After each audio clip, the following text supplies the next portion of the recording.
kalau saya pribadi, pandangan saya pribadi ini Siap. sangat memungkinkan. Siap. Dan ini yang harus kita bantu, dorong lebih serius. Karena beberapa kota kabupaten di sekitar ring 1 industri di Jawa Timur ini sudah ada beberapa yang sudah melaksanakan itu. Nah, ini menjadi optimisme kami di DPRD untuk mendorong penyerapan tenaga lokal di daerah, setidaknya minimal atau 5% sampai 10% itu pekerja yang ber-KTP Kabupaten Pasuruan. Yang ber-KTP syaratnya itu ya Bang ya. Baik. Kabupaten Pasuruan ini, jangankan yang di level untuk karyawan produksi, di level manajerial, manajer HRD yang asli Kabupaten Pasuruan, jumlahnya nggak banyak. Betul. Dan kebanyakan diisi oleh orang-orang luar. Sampai saat ini pun teman-teman yang tergabung di organisasi kami di HR Klub Pasuruan, ada yang Surabaya, Sidoarjo, Malang, gitu Pasuruan sendiri sedikit. Jadi kalau misalkan SDM yang ada di Pasuruan sendiri sudah mumpuni, sudah cukup untuk memenuhi kualifikasi itu, nggak perlu ngimpor, Pak. Betul. Sumber daya di sini itu luar biasa. Nah, sinergi-sinergi yang akan dimunculkan ke depan seperti apa, Pak? Yang pasti hari ini komunikasi dan hubungan kami antar legislatif dan eksekutif ini sangat baik, Pak.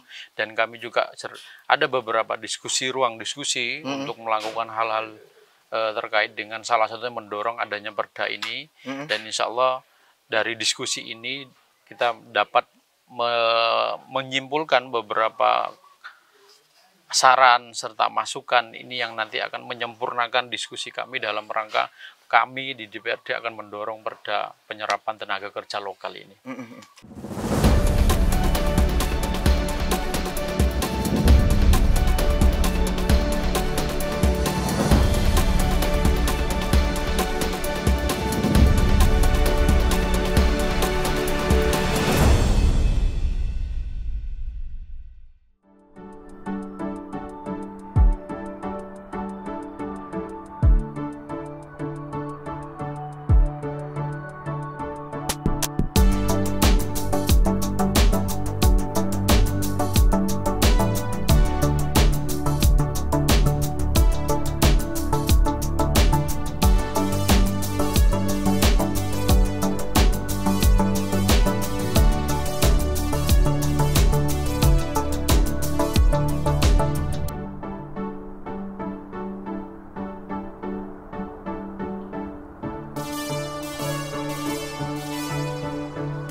Assalamualaikum warahmatullahi wabarakatuh. Salam sejahtera bagi kita semua. Salam, Om Swastiastu, Namo Buddhaya, salam kebajikan.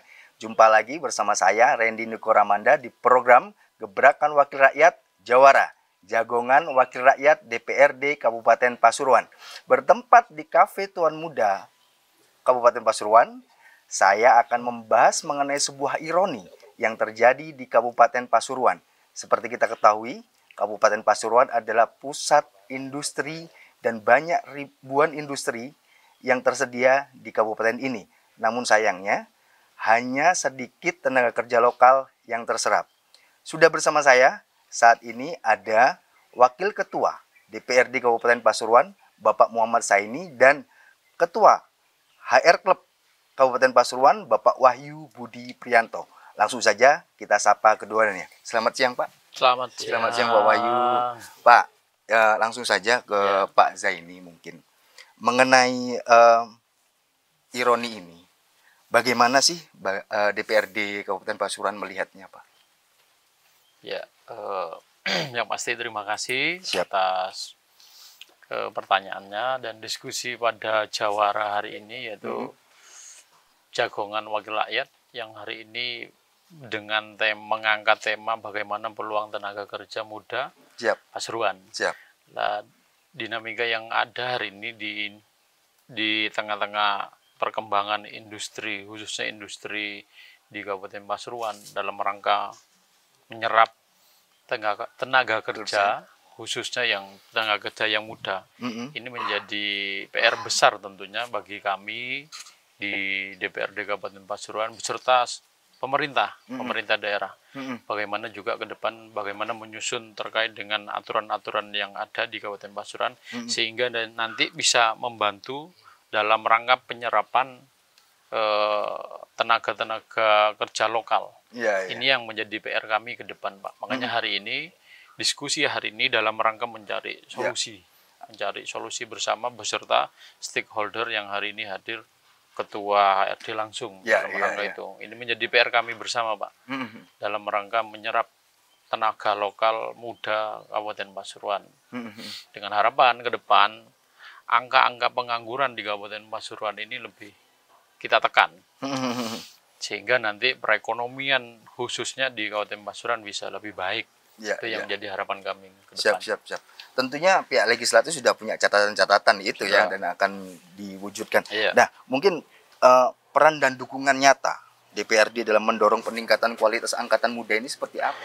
Salah satunya adalah kita nanti ke depan kita akan serius mendorong kebijakan pemerintah yang perspektifnya bagi tenaga kerja muda dengan memastikan kebijakan-kebijakan yang diambil lebih efektif dan efisien. Itu dalam rangka fungsi pengawasan kami di DPRD. Yang kedua adalah terkait dengan budgeting.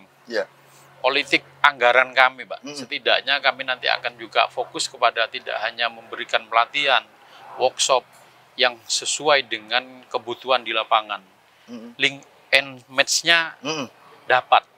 Jadi fungsi budgeting kami di DPRD ini yang terus akan kita dorong dan akan kita kawal ke depan.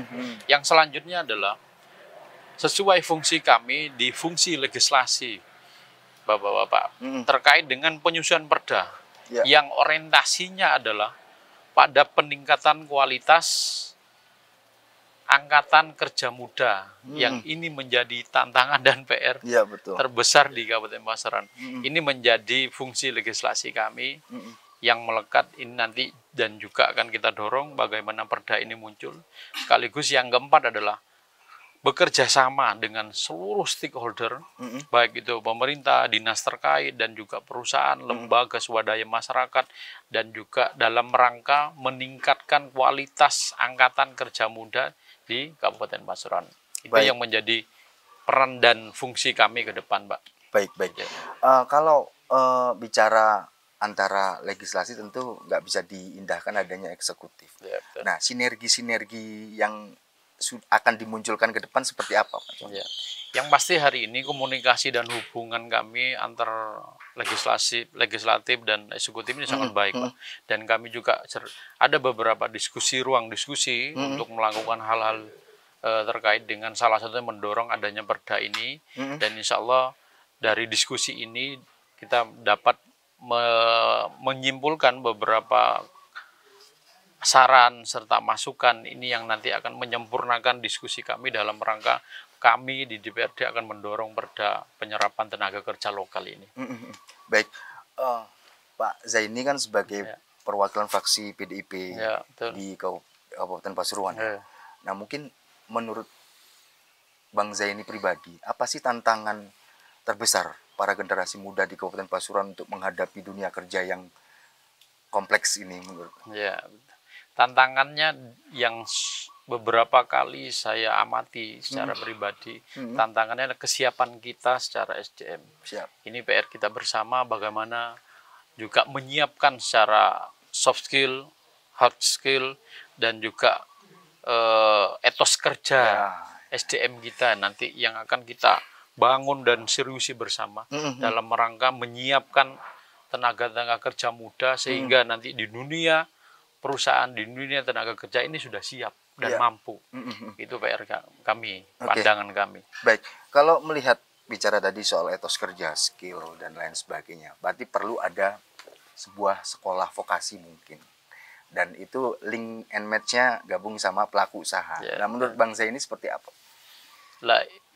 Ini yang akan kami lakukan pasca diskusi hari ini, makanya ruang-ruang dan ruang-ruang yang vokasi seperti yang akan kita fasilitasi dan kita dorong. Siap. Untuk bagaimana juga memberikan pendampingan dan solusi, setidaknya mengedukasi tenaga-tenaga muda di Kabupaten Pasuruan, setidaknya sebelum mereka ikut ataupun masuk di dunia kerja perusahaan sudah siap dalam rangka itu, menyiapkan tenaga kerja yang baik.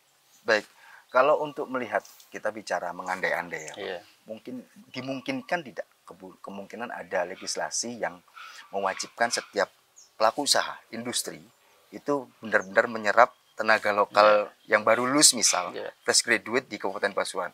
Memungkinkan tidak pembentukan legislasi itu? Kalau saya pribadi, pandangan saya pribadi ini sangat memungkinkan. Dan ini yang harus kita bantu dorong lebih serius, karena beberapa kota kabupaten di sekitar ring 1 industri di Jawa Timur ini sudah ada beberapa yang sudah melaksanakan itu. Nah, ini menjadi optimisme kami di DPRD untuk mendorong penyerapan tenaga lokal di daerah, setidaknya minimal atau 5% sampai 10% itu pekerja yang ber-KTP Kabupaten Pasuruan. Yang ber-KTP syaratnya itu ya Bang ya. Baik. Makin menarik nih Bang. Saya mohon izin geser ke Pak Wahyu Budi Priyanto ya, sebagai Ketua HR Club Kabupaten Pasuruan, Pak. Mengenai perspektif pelaku industri, tentu kan kita tahu bahwa mereka punya spesifikasi tertentu untuk penyerapan tenaga kerja ini. Mungkin potensi-potensi tenaga muda yang seperti apa sih yang dicari sebuah perusahaan bisa, misalnya? Ya, terima kasih.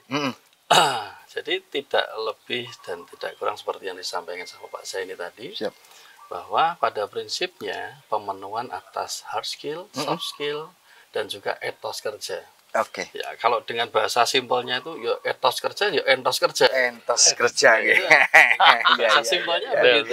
Menarik. Karena pada prinsipnya angkatan kerja di Kabupaten Pasuruan sangat besar. Sangat besar. Ada berapa SMK yang ada di Kabupaten Pasuruan. Oke. Nah, belum lagi ditunjang dengan hal-hal yang lain seperti universitas perguruan tinggi juga ada di Kabupaten Pasuruan. Nah, di sini kalau kita melihat satu hal yang paling menonjol selama ini yang sering kali dikeluhkan sama teman-teman ngapunten.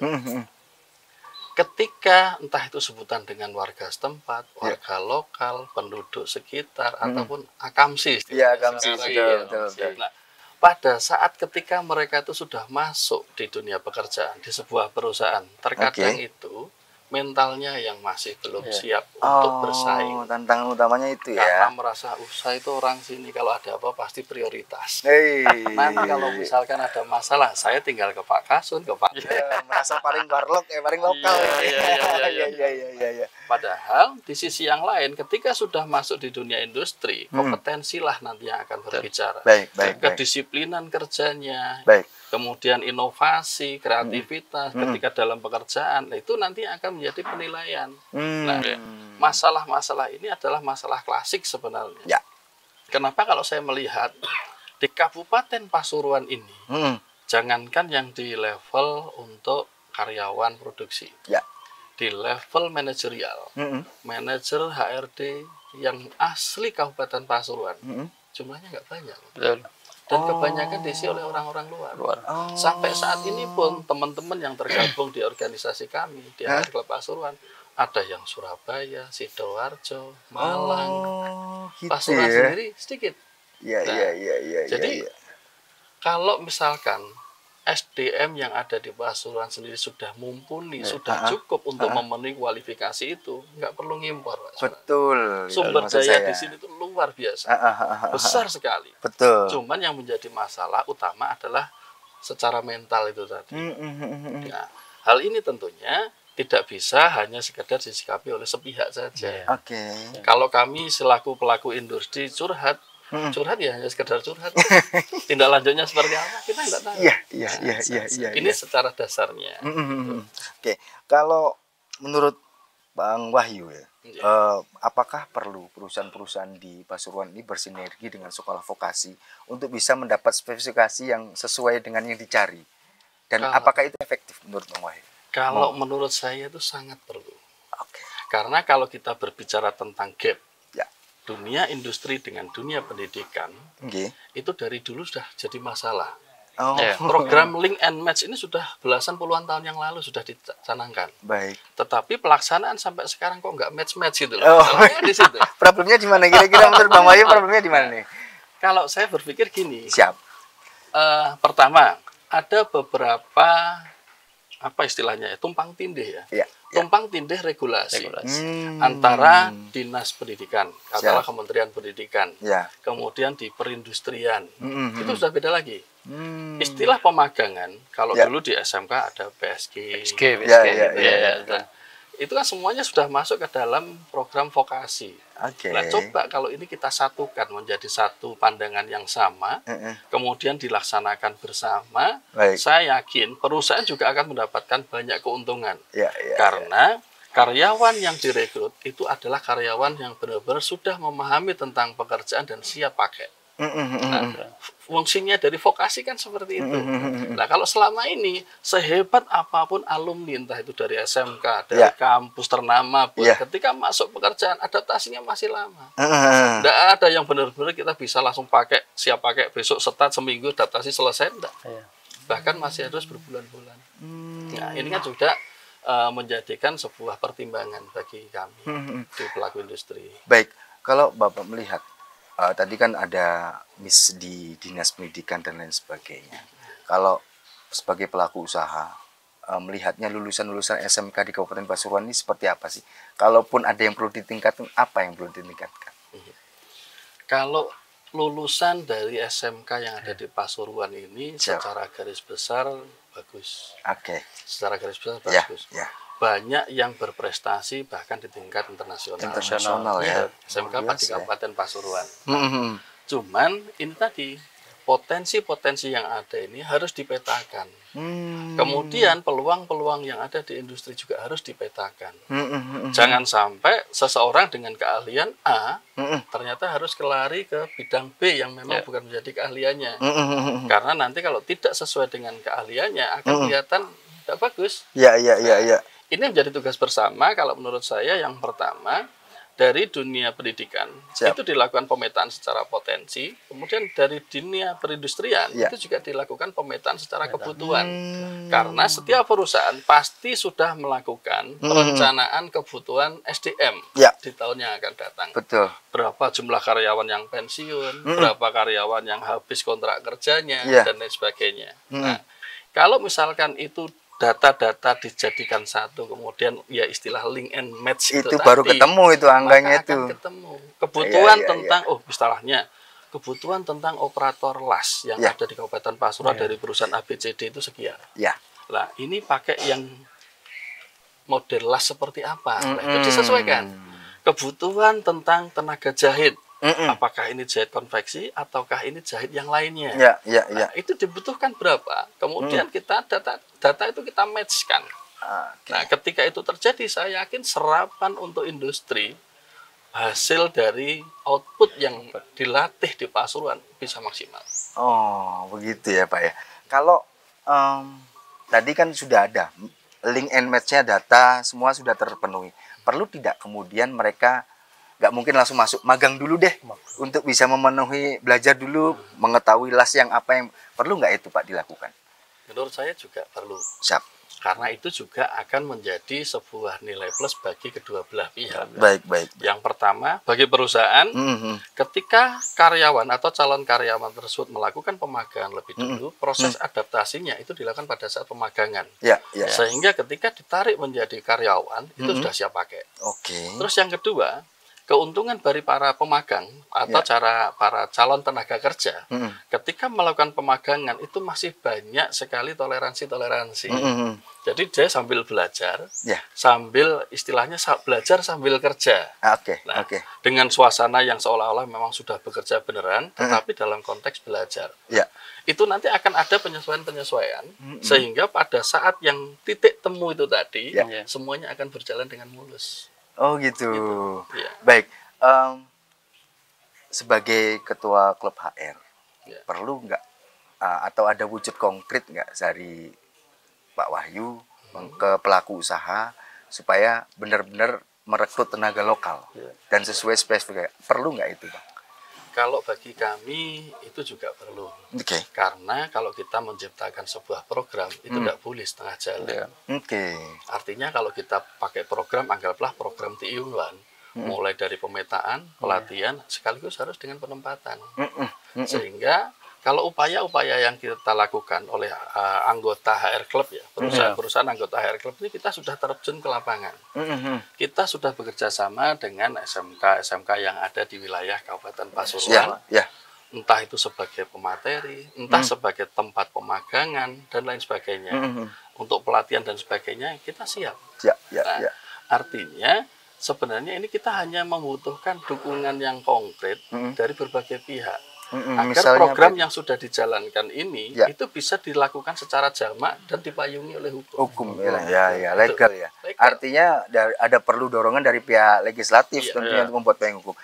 Tadi kita sempat berdiskusi soal calon pekerja difabel tadi. Nah, itu kan sudah ada payung hukumnya. Menurut Bang Wahyu seperti apa tuh? Implementasinya saat ini ya maksudnya. Kalau saat ini yang perlu kita lakukan adalah sosialisasi tentang peraturan atau sudah yang sudah menjadi kewajiban bagi perusahaan yang sudah ada undang-undangnya. Nah, masih banyak sekali kalau menurut saya pemahaman di lapangan ini berseberangan dengan apa yang seharusnya. Jadi banyak sekali teman-teman di perusahaan itu yang masih berpikir bahwa kaum disabilitas yang dimaksud itu adalah cacat bawaan lahir. Padahal yang dimaksud bukan hanya sekedar cacat bawaan lahir, tetapi mungkin karena cacat karena kecelakaan atau peristiwa tertentu yang akhirnya mungkin kehilangan anggota tubuh atau kehilangan beberapa fungsi dalam tubuhnya. Nah, ini sudah termasuk kategori disabilitas. Nah, kalau untuk perusahaan-perusahaan yang notabene pada teknologi, karyawan cuma 100, satu orang cukup ya. terpenuhi. Cukup ya sebenarnya. Kalau karyawan yang padat karya, mungkin jumlahnya 1000, berarti harus 10 orang. 2000, berarti 20 orang. Saya sarankan kalau menurut kami, ketika sosialisasi ini dilakukan, maka perusahaan tersebut akan melakukan pemetaan internal. Ketika sudah diketahui, oh ternyata yang masuk dalam kategori disabilitas di perusahaan kami ada sekian jumlah karyawan. Nah, itu dilaporkan ke dinas terkait. Dinas tenaga kerja ya dalam hal ini ya. Ketika masih ada kekurangan, maka pemenuhannya seperti apa? Monggo nanti kita bicarakan bareng. Nah, kalau misalkan semua yang terkait ini nanti bekerja sama, pemetaan di Pasuruan ini disabilitas yang tunarungu sekian, tunawicara sekian, tunanetra sekian. Lah, mana yang sekiranya nanti akan cocok dengan dunia industri yang itu, bidang usaha yang dilakukan itu. Baik. Sehingga ketika nanti pelatihan itu dilakukan dan penempatannya pasti di industri itu. Nah, karena gini, kalau misalkan kami di industri, ketika mau menerima karyawan yang disabilitas, terkadang ada beberapa oknum itu yang masih berpikir yang normal aja susah. Nah, ini logis sekali, karena kita dikejar tuntutan target dan lain sebagainya. Tetapi ketika kesadaran itu sudah dimunculkan, ada beberapa nilai plus. Contohnya mungkin yang pernah saya sebutkan, teman-teman yang tunarungu. Ketika bekerja di tempat suasana yang bising, dia nggak akan terganggu. Dia akan tetap fokus kerja. Malah nggak sempat guyonan kanan kiri ya. Gibah nggak sempat itu Pak ya. Ini kan sebenarnya di luar komunitasnya. Ketika dia sudah dikasih instruksi kerja, kamu harus membuat ini, melipat ini, menata ini, udah dia akan fokus pada prinsip itu. Boleh seharusnya menguntungkan perusahaan sebetulnya. Karena tidak terganggu dengan hal-hal yang. Tapi itu sudah ada payung hukumnya kan, Pak? Sudah tinggal implementasinya aja. Berarti tinggal pengawasan dari Pak Zaini ya. Menarik nih Bang Zaini. Mohon izin Pak, saya langsung lempar ke Bang Zaini. Mungkin pengawasan mengenai calon-calon pekerja disabilitas dan penyerapannya seperti apa yang di DPRD Kabupaten Pasuruan ketahui. Baik, terima kasih. Yang pasti saya apresiasi ya yang disampaikan Pak Wahyu, karena ini langkah awal yang perlu dilakukan ke depan adalah bagaimana menyebarluaskan, dalam artian mensosialisasikan peraturan undang-undang ketenagakerjaan ini, karena ada beberapa mungkin yang saya lihat, saya pandang ini ada yang belum mengerti tentang hal ini dan belum memahami secara detail aturan ini, yang pada intinya di aturan Undang-Undang Ketenagakerjaan itu wajib disabilitas ini 1% di setiap perusahaan. Artinya setiap 100 pekerja itu ada satu orang yang wajib diikutsertakan sebagai karyawan dari disabilitas. Ya. Ini yang nanti yang akan kita lakukan. Makanya diskusi sama Ketua HRD ini sangat berarti bagi kami. Setidaknya dari diskusi ini kita juga hal yang penting yang akan kita lakukan awal adalah bagaimana mensosialisasikan Undang-Undang Ketenagakerjaan yang 1% ini wajib ibarat berasal dari disabilitas. Itu nanti yang akan kita lakukan untuk awal. Yang kedua adalah kita akan melihat Pak dan mendampingi terus sejauh mana dari sosialisasi outputnya ini apakah benar-benar berjalan, bergerak seperti apa.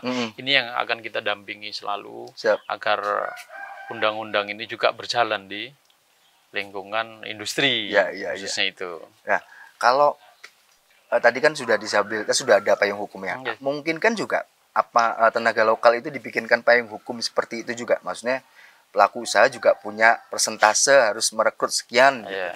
Mungkin kan tidak itu Bang dilakukan. Kalau saya memandang itu perlu dan mungkin penting bagaimana penyerapan tenaga lokal ini juga harus memiliki prioritas kuota lah setidaknya seperti itu dalam rangka menyerap tenaga lokal ini yang harus kita dorong ke depan setidaknya melalui Perbup, peraturan bupati ataupun setidaknya ada perda. Ini yang akan kita bantu, kita diskusikan, kita dorong agar apa? Agar tenaga kerja di Kabupaten Pasuruan khususnya tenaga disabel dan tenaga kerja muda ini bisa terserap dengan baik. Ya. Kalau melihat tadi kan saya merasa nih pribadi, saya merasa perlu adanya kolaborasi antara DPRD dan HR Club kayaknya. Karena HR Club perlu payung, ini yang pihak legislatif yang kemudian menyetujuinya kan gitu ya Pak ya. Nah mungkin sebelum saya tutup, saya mohon izin ke Bang Zaini dan Bang Wahyu minta waktu 2 menit untuk memberikan harapan, saran, tips kepada generasi muda khususnya di Kabupaten Pasuruan supaya benar-benar terserap ke pelaku usaha di Kabupaten Pasuruan. Monggo Bang Zaini dulu. Ya, terima kasih. Yang pasti saran saya kepada seluruh anak-anak muda yang nantinya akan berkecimpung di dunia industri. Orang Medan mengucap horas, suaranya merdu terdengar jelas. Ayo pemuda tingkatkan kualitas agar rezeki melekat tidak sekedar melintas. Mantap. Itu dari saya pesan-pesan kepada teman-teman anak-anak muda di Kabupaten Pasuruan biar setidaknya meningkatkan kualitas SDM dan etos kerjanya agar ke depan siap menyerap tenaga kerja lokal. Mantap. Baik, Bang Wahyu, monggo silakan kameranya. Iya. Untuk generasi muda di Kabupaten Pasuruan, ketika kalian sudah mengenali dan memahami potensi yang ada dalam diri, kejar sesuai dengan cita-cita, sesuai dengan potensimu. Tetapi di luar sana banyak yang belum paham tentang dirinya sendiri, belum mengenali potensi dirinya sendiri, maka jangan pernah pilih-pilih pekerjaan pertama. Yang ada, jalankan, lakukan, dan belajarlah secepat mungkin. Maka jenjang karirmu bisa ditingkatkan. Mantap, terima kasih Bang Zaini dan Bang Wahyu. Mohon izin saya tutup. Tribuners, itu tadi bincang santai saya bersama Wakil Ketua DPRD Kabupaten Pasuruan, Bapak Muhammad Zaini, dan Ketua HR Klub Kabupaten Pasuruan, Bang Wahyu Budi Priyatno.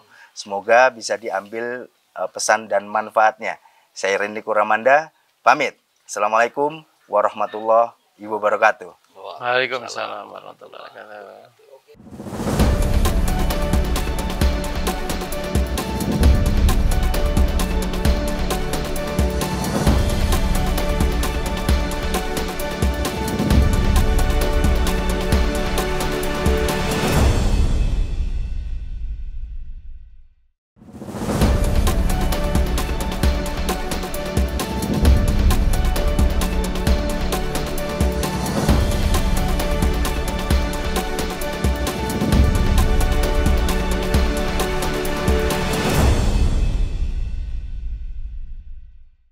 Download Tribun X sekarang.